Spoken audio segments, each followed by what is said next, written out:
Hello everybody and welcome to episode 4 of the GB Transfer Show. This is a very special one because as well as Arya and myself, we're going to have Daniel Geey, even though it's spelled G-E-E-Y, it's G how you say his surname, and he'll explain why soon, who is of course the author of Done Deal, a must-have book that will tell you a lot that you've been asking for ages and you don't know yet about transfer deals.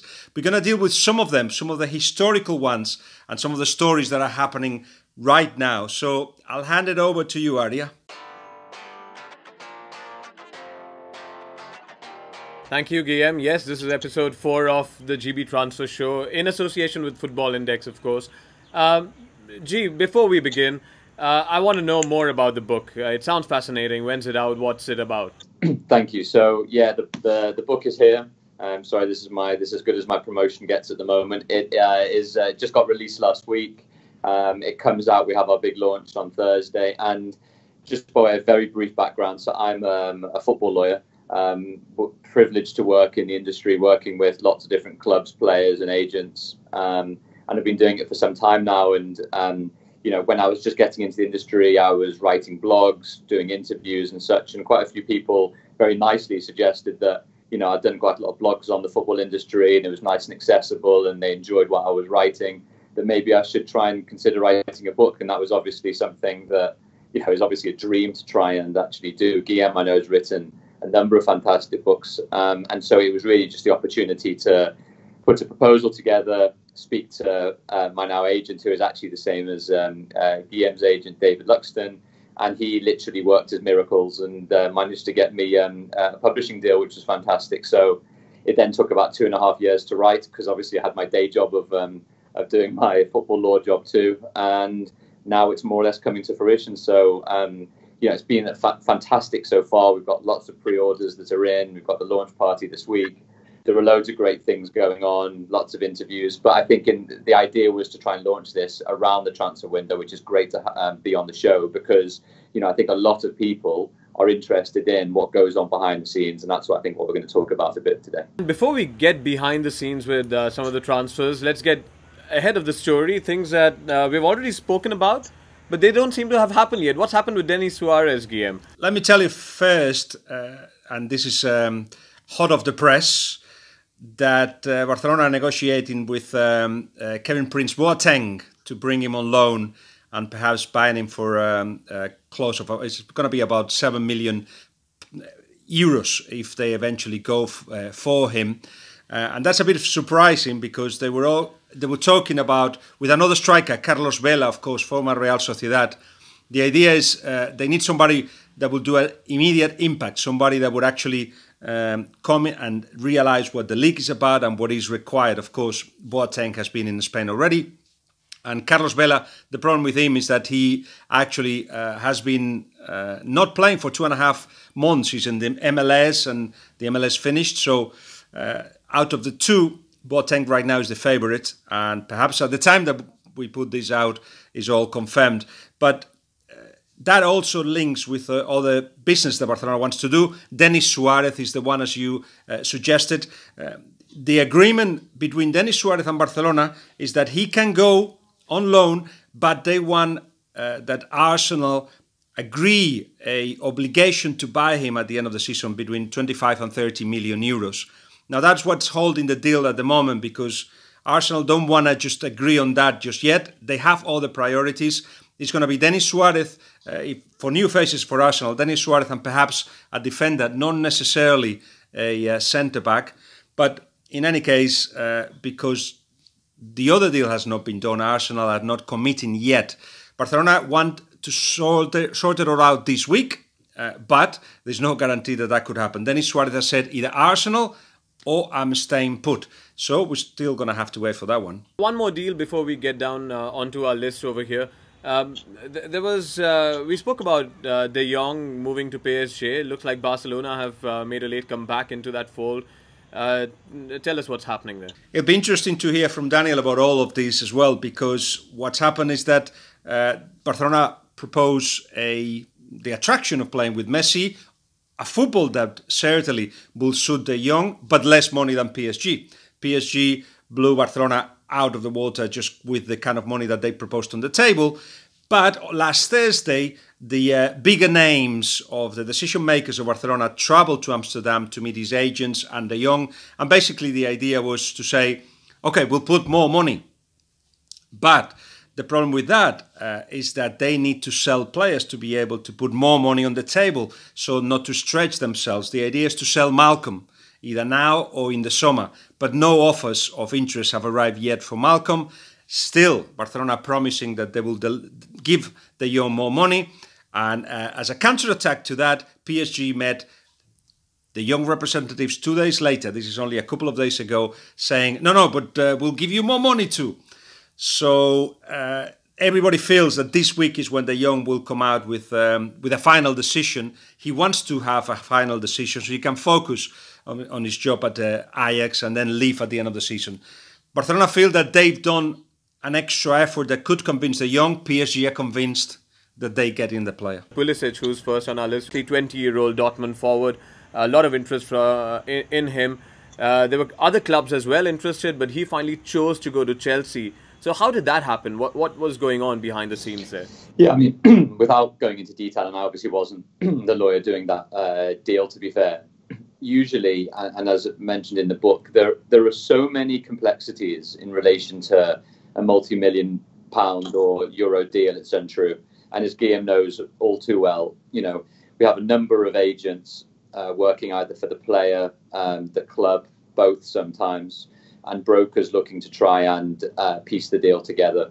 You have the club executives, just as actually what Guillem was saying just before with De Jong, for example, who are on the sell side looking to maximise the transfer fee, on the buy side looking to actually work out whether they can afford the player or not. And the interesting thing I found from Guillem's explanation was, a lot of people are forgetting financial fair play for lots of different reasons because maybe it's not as controversial as it used to be. But actually, all of these transfer decisions are very much linked to whether a club can afford to pay these transfer fees. More importantly, the wages and the bonuses on top, because if they can't, UEFA are likely to come down pretty strongly. But back to Pulisic. I mean, ultimately, it's never a straightforward decision in terms of Chelsea bid the money, Dortmund accepted, and the deal was done. All of this has probably been going on over several windows. Agents are having to earn their money over a longer period of time.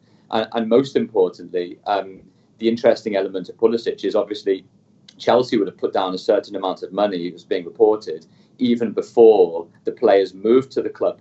So that's obviously of significant benefit to Dortmund. They get the player till the end of the season. Chelsea are able then to secure him for the summer, have a full pre-season. But they're having to commit significant resources for a player they won't actually get until that period. Talking about financial fair play, actually, that comes to neatly into our second topic. But before we really get into Atletico Madrid's problems with financial fair play, let's talk about Morata. Morata seems to be on the move. He's apparently finished that deal and he's over there for on a loan deal till the end of the season with an option to buy permanently in the summer.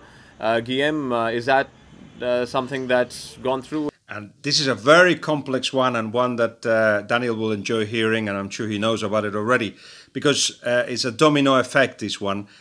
Obviously, Morata's agents wanted him out. He wanted out too. So they spoke to Sevilla, agreed personal terms to Sevilla, and then Atletico Madrid thought, actually, so Simeone rang Morata and said, we want you.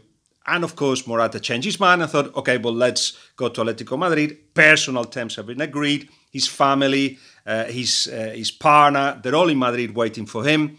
But that was pending on a few things. One, that Chelsea got Higuain. Of course, then Milan wanted a replacement, and Piatek of Genoa would be the one. But also it depended on Atletico Madrid selling either Gerson or Kalinic. They think that they put both in the market. Interestingly enough, when you normally don't get information from clubs about this situation, Atletico Madrid are very keen to say that Monaco wants both of them, that Milan perhaps wants Gerson, even though, to add complexity to the situation, Atletico Madrid and Sporting Lisbon have not finalized the deal with Gerson because Sporting wants money for it. Atletico Madrid felt that he had actually cancelled the agreement with Sporting because he hadn't been paid. So that may still go to court. Can Atletico Madrid deal with Gerson and put him into another team?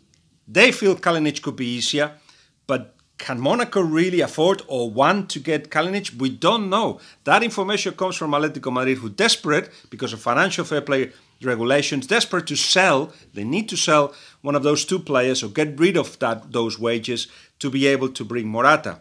So it is one of those 10 situations in which everybody's putting a lot of effort for it to happen, including, as I said, Morata's family very publicly have arrived to Madrid saying, it's done, no, it's about to happen. And Morata have agreed terms with Atletico Madrid. So does that sound interesting, Daniel? Well, there were lots of interesting complexities and all of that, and some of those were actually brought up in the book in the transfer section, because you're exactly right. I mean, I try and explain that sometimes a transfer can be the equivalent of multiple games of 3D chess, really, and it's exactly as you said. Every action has a reaction, and particular reactions then cause chain reactions of particular things. So 4 or 5 deals and transfers can be dependent on the first deal happening, and the money that then goes from one club to another can then fund 5 or 6 other transfers or contract renegotiations or other elements that become vital to the deal. So you're exactly right. What I think is maybe not understood as much is not only the complexities about what actually happens in practice, but actually what the agents actually do in a number of ways to be able to get the deal over the line. And those things are always a lot more complicated. So we talk about Morata at the moment heading out to Chelsea and maybe the family being over there. That obviously puts his agent in a more tricky position to finalise the deal, because potentially at least he's in a weaker position. Everybody knows he wants to go there. Everything is happening. But those types of deals might be contingent on other things happening. So it is very rare that one deal in isolation is in isolation. Usually club executives are working on 3 or 4 opportunities at different times with different financial packages, with different agents, trying to balance the books, trying to keep the fans happy, trying to keep the manager happy, and all in effect trying to keep that delicate equilibrium, which can always be a very difficult issue. Lingering on financial fair play for a moment, how has that helped or how has that changed in the way that clubs are structuring their deals now? We read a few months ago about how Man City and PSG were kind of restructuring deals to suit financial fair play, essentially kind of finding a way around the system. Has that now percolated to more clubs once they're getting to know about how it's done? The interesting elements with financial fair play are that in the past, at least anyway, UEFA's major motivation for bringing in the regulations was clubs making large losses. Back in the day, 4 or 5 years ago, and UEFA FFP not being a new phenomenon, clubs were making huge losses. Collective losses based on an old UEFA benchmarking report was upwards of 1.7 billion euros over a particular season. So in a way, and still to a degree, there is not that rationality in club spending. Clubs are performance maximizers and trophy maximizers rather than profit maximizers. And so UEFA wants to try and close that gap to make sure that clubs were more rational in their spending, that there weren't the type of club bankruptcies, especially in the UK, that had been for a particular period of time. And that's why Premier League and the Championship have brought in their own rules. So what happens as a result? Clubs have to live within their means more. UEFA's rules are pretty tight. And that means as a result that if clubs don't adhere to the rules, then they have the ultimate sanction of being banned from competition, like a number of Russian and Turkish clubs have been, or significant sanctions like PSG and Manchester City, Monaco, Sporting Lisbon, lots of other clubs were. So the underlying premise is, and exactly what Guillem said, is that clubs don't have unlimited budgets to spend anymore. It's very much being able to find deals. It's very much being able to live within their means. And in my mind, that's a positive. Now, people say, well, it means new challenger clubs can't come in and spend huge amounts of money and challenge the established elite clubs. That is right.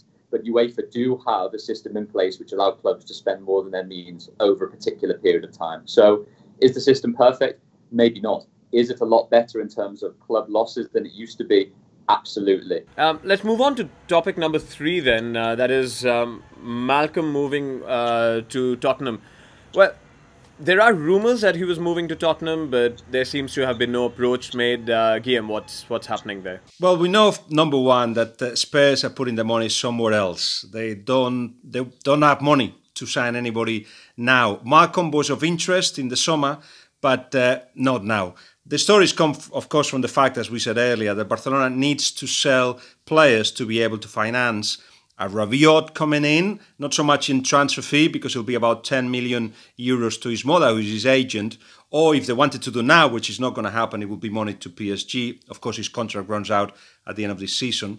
It's in terms of wages that they're going to have to use to convince Rabiot, but that's still money, and that money has to come from the sales of some of the those that we mentioned already, Denis Suarez or Malcolm. Malcolm arrived for 40 million euros. Hasn't made an impact whatsoever. Obviously, the fact that Dembele is playing so well, that Coutinho is the one that will go next in that list of forwards. She just basically hasn't had any influence at Barcelona, and they want to recover some of that money, and that will finance wages and transfer fees for other players. But it is more of Barcelona trying to sell than anybody being interested in getting them for the kind of money Barcelona wants. Moving on from one player that Barcelona signed pretty recently, actually. Malcolm was bought in the summer.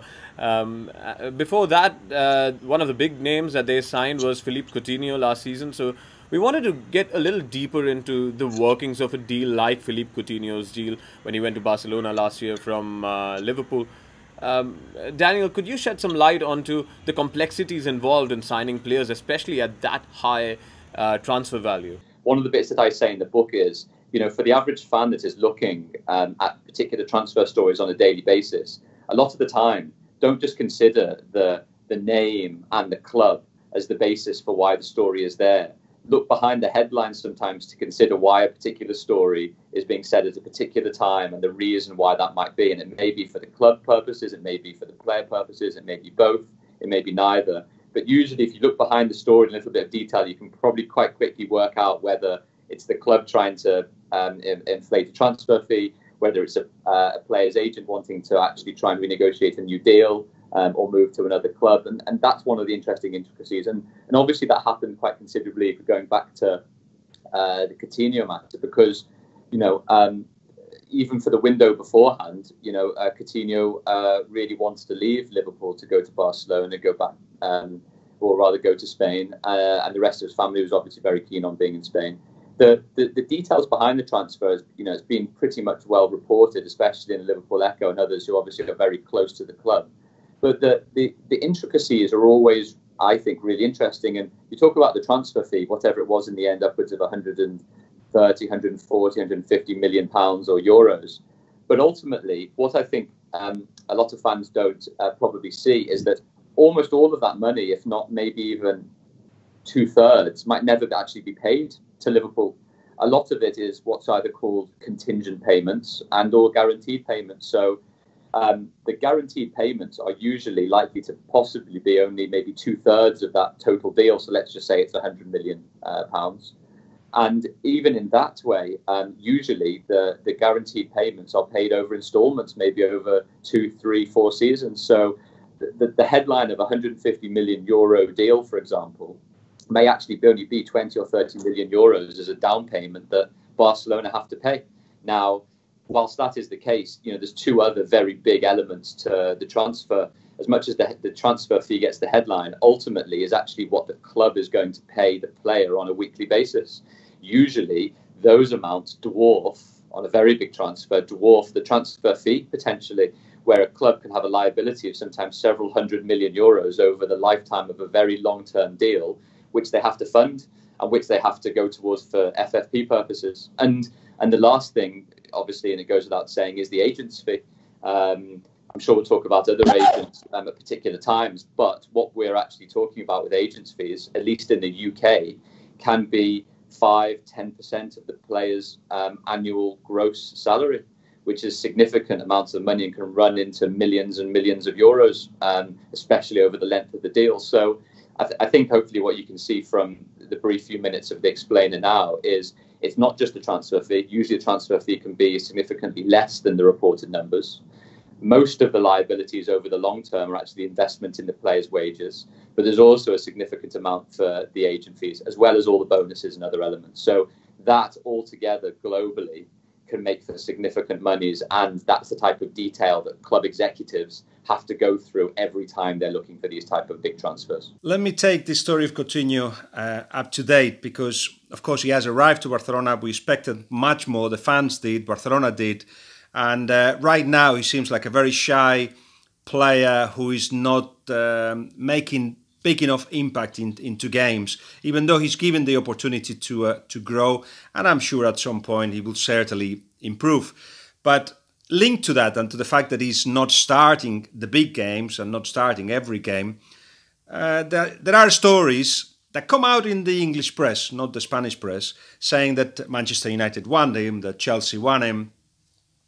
I think we should easily, or it'd be easy to guess where those stories come from. Perhaps from the same people that actually went to Barcelona and said, what's happening here? Those are the representatives of Coutinho trying to put pressure to Barcelona. Barcelona have got no intention to get rid of Coutinho.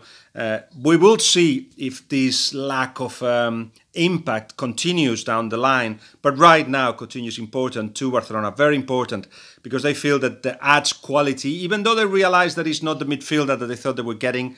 I always said he's a forward, and as such is where he's going to play for Barcelona. But do not believe right now the stories that put him out of Barcelona. Right, that's about Coutinho. One other deal that really caught our interest was the Paul Pogba deal. There have been rumours about how he might be leaving, and then right now you had Solskjaer come over, and Pogba seems a much happier person. But some very revealing quotes from Zlatan Ibrahimovic to ESPN, I think over the last 24 hours, where he says that Paul didn't really feel any confidence from the coach, and the coach didn't feel confidence for Paul. And yet he was bought for about 100 million euros. That was supposed to be one of the big statement transfers that Mourinho brought in. What would have happened behind that? Was the coach not involved in it? Are the managers now, do they have very little say? When clubs are investing huge amounts of money in transfer fees and wages, as we talked about previously, almost certainly they have to have the full blessing of the manager and the recruitment team. There can be no doubt about that whatsoever, for the liabilities and for the cost. Now, within that, and Guillem can probably speak about more than me, usually there will be, a comprehensive tactical plan about fitting in what will no doubt be the crown jewel of any particular team that is spending that amount of money into the right tactical flexibility for the club. And that may be, Pogba, when he was at Juve playing, I remember playing left of a front three. Obviously, for France, he was playing deeper as a 6 or an 8.